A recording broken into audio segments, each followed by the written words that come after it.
Olá, queridos! Vamos dar continuidade ao nosso curso de Geometria Plana, agora com a parte de triângulos, uma das matérias mais importantes que existe na geometria. Tanto no estudo da geometria plana, quanto no estudo da geometria espacial ou geometria analítica. Triângulo é a base para uma porção de questões, tá? Todas as provas caem. Desde uma prova mais fácil até uma prova mais difícil, sempre cai a questão que envolve triângulo. A gente vai ver aqui a parte de introdução aos triângulos, tá bom? Vamos que vamos!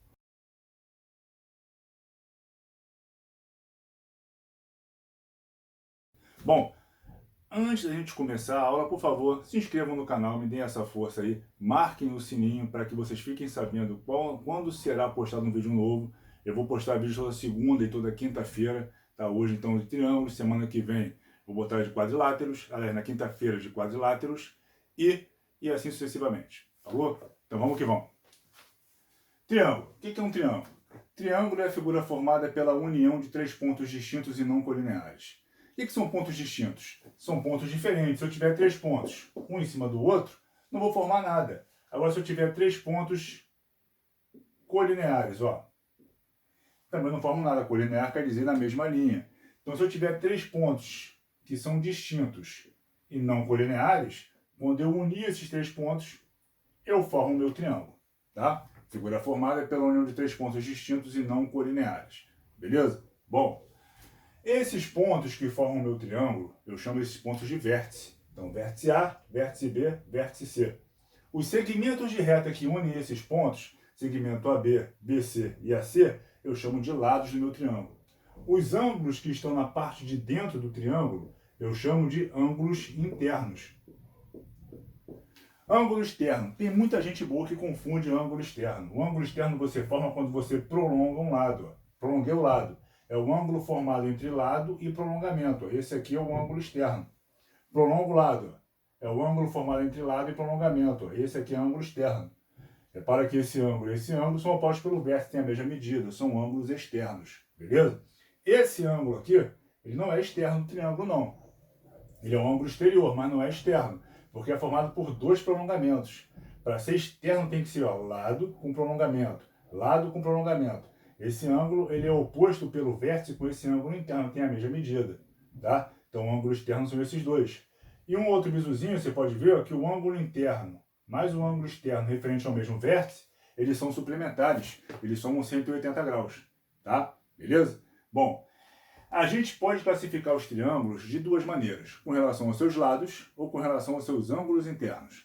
Com relação aos lados, os triângulos podem ser isósceles, equilátero ou escaliano. Então vamos lá. O que é um triângulo isósceles? Eu chamo de triângulo isósceles todo e qualquer triângulo que possuir pelo menos dois lados congruentes, dois lados com a mesma medida. Então aqui eu tenho um triângulo isósceles clássico, em que o lado AB mede a mesma coisa que o lado AC. O lado diferente do triângulo isósceles a gente chama de base. Então essa aqui é a base do meu triângulo isósceles. Cuidado, que base não é o lado que está embaixo não, tá? É o lado diferente. Já vi muita gente boa confundindo isso. Se você tiver um triângulo isósceles assim, ó, em que esse lado vale a mesma coisa que esse lado, a base vai ser esse lado aqui, ó. É o lado diferente, não é o lado que está embaixo. Show? Vértice. Vértice do triângulo isósceles. O triângulo isósceles, como qualquer outro triângulo, ele tem três vértices. Mas por convenção, a gente chama de vértice do triângulo isósceles, aquele vértice que é o oposto à base. Então, se essa aqui é a minha base, o vértice oposto é esse aqui. Então, esse vértice é o vértice do meu triângulo isósceles. Beleza? Outra propriedade importante do triângulo isósceles, os ângulos da base, os ângulos adjacentes à base do triângulo, são congruentes, têm a mesma medida. Então, quer dizer que esse ângulo aqui mede a mesma coisa que esse ângulo aqui, porque são os ângulos da base. Beleza? Então, quando a questão que o cara fala para você assim, o ângulo do vértice de um triângulo isósceles mede 30 graus. Determine os outros dois ângulos. Então, esse aqui vai valer 30 graus, os outros dois são iguais. Aí, pela relação de tais que a gente vai ver daqui a pouquinho, você vai conseguir fazer isso. Beleza? Bom, triângulo equilátero. Triângulo equilátero é todo e qualquer triângulo que possuir os três lados congruentes. Então, esse lado mede a mesma coisa que esse lado, mede a mesma coisa que esse lado. Por consequência, eu terei também três ângulos congruentes. Os três ângulos internos de um triângulo equilátero também medem a mesma coisa. A gente vai ver daqui a pouquinho, quando eu falar da linha angular de Tales, que a soma dos ângulos internos de qualquer triângulo sempre é 180 graus. Sempre. Para qualquer triângulo plano, a soma dos ângulos internos sempre é de 180 graus, sempre. Então, se eu tenho três ângulos congruentes, quando eu fizer aqui, ó, x mais x igual a 180, 3x igual a 180, x igual a 60. Então, quer dizer que no triângulo equilátero, os três ângulos internos medem 60 graus. Show? Perguntinha de prova, já caiu algumas vezes em concursos. O triângulo equilátero é um triângulo isósceles? Sim ou não?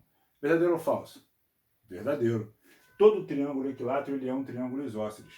Qual é a definição de triângulo isósceles? É todo triângulo que possuir pelo menos dois lados congruentes. O equilátero tem três lados congruentes. Tem pelo menos dois? Tem. Então, sim, todo triângulo equilátero é um triângulo isósceles. Terceiro, nosso triângulo escaleno. Escaleno é o triângulo que não possui lados congruentes. Não tem nenhum lado congruente. Consequência disso, terei também três ângulos distintos um do outro. Os três ângulos de um triângulo escaleno são diferentes. Beleza? Vamos às classificações agora pelos ângulos internos.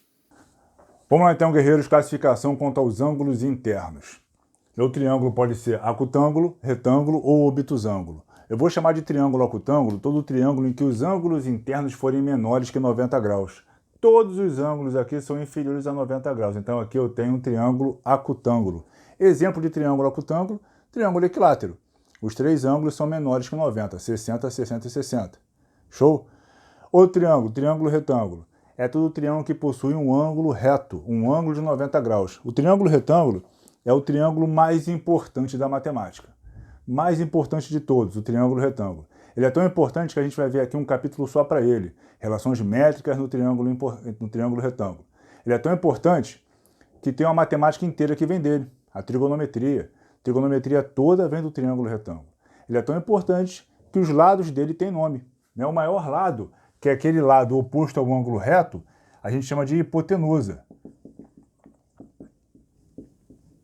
A hipotenusa, aí, cantada em verso e prosa, né? É aquele lado que é oposto ao ângulo reto, sempre o maior lado do triângulo retângulo. O maior lado do triângulo retângulo sempre vai ser a hipotenusa. Os outros dois lados, os perpendiculares, que formam o ângulo de 90 graus, o ângulo reto, chamamos de catetos.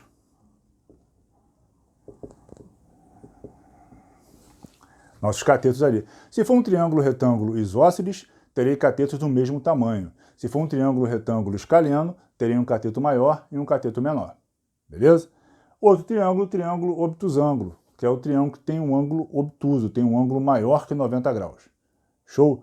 Bom, lei angular de Tales. Tales falou o seguinte: a soma dos ângulos internos de qualquer triângulo sempre vai ser de 180 graus. Sempre. Mas da onde ele tirou isso? Aquela parte que a gente viu na aula passada de paralelismo, ângulos alternos internos, colaterais internos, correspondentes, alternos externos, quem viu aquilo foi Tales. Tales criou aquilo ali. E Tales, nos seus estudos, ele viu o seguinte, ó. Traçou aqui um par de retas paralelas. Veio aqui, ó, e traçou uma transversal. Ele observou que esse ângulo aqui tem a mesma medida desse, que são os ângulos alternos internos. Possuem a mesma medida, vimos na aula passada de paralelismo. Veio aqui, ó, traçou uma outra transversal concorrente com a primeira no mesmo ponto de concorrência. E viu a mesma coisa, que esse ângulo aqui mede a mesma coisa que esse ângulo aqui, porque são ângulos alternos internos. E aqui, nesse triângulo que ele formou, tem aqui o terceiro ângulo. Repara que não tem nenhum número ali. Né? Então, o que você demonstra ali vale como uma relação literal. Você não está particularizando. Não tem nenhum ângulo ali marcado, nenhum número ali marcado. Então, repara. Ângulo do triângulo, ângulo do triângulo. Ângulo do triângulo, ângulo do triângulo. E aqui, ó, o terceiro ângulo desse triângulo. Viu? Quanto é que vale a soma desses três ângulos aqui? 180 graus. Está aprovada a relação de Tales. Para qualquer triângulo, sempre que você somar os três ângulos internos, sempre vai dar 180 graus. Beleza? Boa. Outro teorema importante, teorema do ângulo externo, que não é fundamental para você resolver nada, mas ele te ajuda muito na resolução, na velocidade de raciocínio, na velocidade de resolução que você vai ter na tua questão. Te ajuda muito a resolver. Olha só. O que ele me fala? Que o ângulo externo de um triângulo, ele vale a soma dos ângulos internos não adjacentes a ele. Então, ó, esse ângulo externo em C vai valer a soma de A mais B. A mais B é igual a C. O ângulo externo vale a soma dos ângulos internos não adjacentes. Se eu quiser calcular aqui, ó, o ângulo externo em A, o que eu vou fazer? B mais C. B mais C me dá o ângulo externo em A. Aqui vai ficar B mais C. Se eu quiser calcular aqui o ângulo externo em B, vou pegar os internos não adjacentes, ângulos internos que não encostam nele. A mais C, ó. A mais C me dá aqui o ângulo externo em B. Facilmente demonstrado. Bota valor para ficar mais fácil. Chama aqui, sei lá, de 70, chama aqui de 60. Olha lá, 70 mais 60, 130. Para 180, 50 graus. Estão ali os três ângulos do triângulo. Agora vamos ver, ó. 70 mais 60 aqui fora, 130. Olha lá, 130 mais 50, 180. 50 mais 60 aqui fora, 110. 110 mais 70, 180. 70 mais 50 aqui fora, 120. 120 mais 60, 180. Beleza? Show? Vamos agora para a condição de existência de triângulos. Vamos lá, guerreiros, condição de existência de triângulos. Tá? Vamos lá. Para que um triângulo exista, um dos seus lados, qualquer um dos seus lados, sempre tem que ser menor que a soma dos outros dois lados e maior que o módulo da diferença deles. Sempre um triângulo existir, um dos seus lados tem que ser menor que a soma e maior que a diferença, que o módulo da diferença dos outros dois lados. O que é isso? Imagina o seguinte, que cai numa pergunta de prova assim para vocês. Com os lados abaixo, é possível formar triângulo? Verdadeiro ou falso? Aí vem lá, os lados de 10 centímetros, 2 centímetros e 1 centímetro. Você quer saber se com esses segmentos de reta dessas medidas eu consigo ou não formar um triângulo. Aí vai pegar ali compasso, régua, vai tentar fazer a medida e no final tu vai chutar a letra B. Tá? Não precisa você estimar se consegue ou não. Vai usar a condição de existência, que para esse triângulo existir, esses lados têm que obedecer à condição de que qualquer um deles tem que ser menor que a soma e maior que a diferença dos outros dois lados. Se você quiser fugir desse módulo aqui, para fugir da equação modular, como bizu, bota o maior valor na frente, vai ficar maior menos menor, vai ficar um valor positivo. Aí você pode tirar um módulo dali. Tá? Então vamos lá. Escolhe qualquer um desses valores aqui. Ah, eu vou escolher, sei lá, o 10. Então, para esse triângulo existir, o 10 tem que ser menor que 2 mais 1 e maior que 2 menos 1. 10, ele é maior que 1? É, beleza. E o 10, ele é menor que 3? Não. 10 é maior que 3. Então aqui ofendeu a condição de existência. Está errado. Como é que ficaria essa figura aqui? Eu teria aqui um segmento grandão de 10 centímetros, teria um aqui de 2 centímetros, um aqui de 1 centímetro. Quando eu fosse fazer aqui o balanceio para cruzar o terceiro ponto, ó, ia ficar assim, ó, não ia fechar triângulo. Então, com esses pontos aqui, com esses segmentos de reta aqui, eu não posso formar triângulo, não dá, porque a condição de existência não é observada. Agora, se eu tivesse uns segmentos de reta, sei lá, de 7, 8 e 9, consigo formar triângulo? Não sei, vou usar a condição de existência. Ah, vou escolher um valor qualquer. Ah, tá, escolhe o 9. 9 tem que ser maior que 8 mais 7, menor que 8 mais 7 e maior que 8 menos 7. O 9, ele é menor que 15? É. O 9, ele é maior que 1? É. Então tem triângulo ali. A condição de existência foi observada.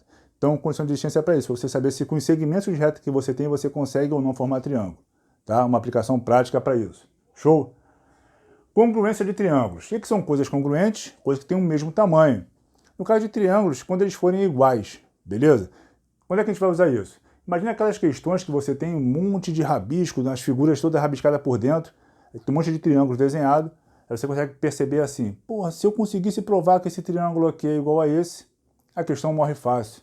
Então é isso que você vai observar. Quando é que você pode ver se os triângulos são iguais? O que você tem que observar para saber se eles são iguais ou não? São as condições de existência, as casos de congruência, aliás. Se liga, primeiro caso, LLL, lado, lado, lado. Se dois triângulos distintos possuem os mesmos lados, então eles são congruentes. Se esse lado é igual a esse lado é igual a esse, e esse lado é igual a esse, não tem conversa, eles são congruentes. Então isso quer dizer que esse ângulo aqui vai ser igual a esse ângulo aqui vai ser igual a esse, assim como esse ângulo aqui também será igual a esse. É o primeiro caso de congruência. Segundo caso, lado, ângulo, lado, LAL. Tem dois triângulos distintos. Eu observo que esse lado aqui mede a mesma coisa que esse. Esse lado aqui mede a mesma coisa que esse também. E o ângulo entre esses lados, ó, também é congruente. Esse ângulo aqui mede a mesma coisa que esse. Pô, isso aqui vai abrir certo, isso aqui vai abrir certo. Não tem conversa. Esse terceiro lado aqui vai ser igual a esse terceiro lado, assim como esse ângulo vai ser igual a esse ângulo, e esse aqui será igual a esse também. Show? Terceiro caso de congruência, é o caso ângulo, lado, ângulo. Tem dois triângulos distintos na questão e observo que esse lado mede a mesma coisa que esse. E os ângulos que são adjacentes a esse lado também, ó. Esse ângulo é igual a esse ângulo é igual a esse. Isso aqui vai subir assim, ó. Então, obrigatoriamente, o terceiro ângulo vai ser igual, assim como os lados que o formam. Quarto caso de congruência é o caso ângulo, lado, ângulo oposto. Esse sozinho aqui é de ângulo oposto. Então, ó, esse lado é igual a esse ângulo é igual a esse, ó, e o ângulo oposto ao lado dado também é igual. Não tem ideia. Esse terceiro ângulo vai ser igual, assim como esses dois lados aqui também serão iguais. Show?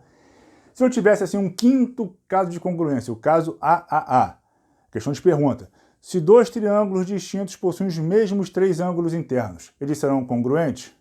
A maioria vai falar que sim. Não, não são. Não são, quer ver? Eu tiver aqui um triângulo retângulo, ó, de ângulos. Esse é retângulo, um ângulo reto, um ângulo de 60 e um ângulo de 30. A gente vai ver depois isso aqui é um triângulo egípcio. Tem aqui. Aí vem aqui, ó, um outro triângulo retângulo, ó, com as mesmas medidas angulares. Esses dois triângulos têm os mesmos três ângulos internos. Eles são congruentes? Eles são iguais? Não. Esse aqui é pequenininho, esse aqui é grandão. Eles são o quê? Semelhantes. AAA, ângulo, ângulo, ângulo, é caso de semelhança de triângulos. Né? A condição necessária para a semelhança, e não de congruência. Eles podem ser congruentes? Podem. Se a razão de semelhança for 1. Se a razão de semelhança for 1, beleza. Mas para qualquer outra das infinitas razões, não. Então, AAA não é um caso de congruência, é um caso de semelhança. O caso de congruência é o LLL, lado, lado, lado. Valeu, galera? Essa aqui é a nossa primeira aula de introdução aos triângulos, beleza? Depois eu vou falar da aula de sevianas, vamos falar dos pontos notáveis, vamos falar mais especificamente de triângulo, retângulo, e por aí vai, vocês vão gostar.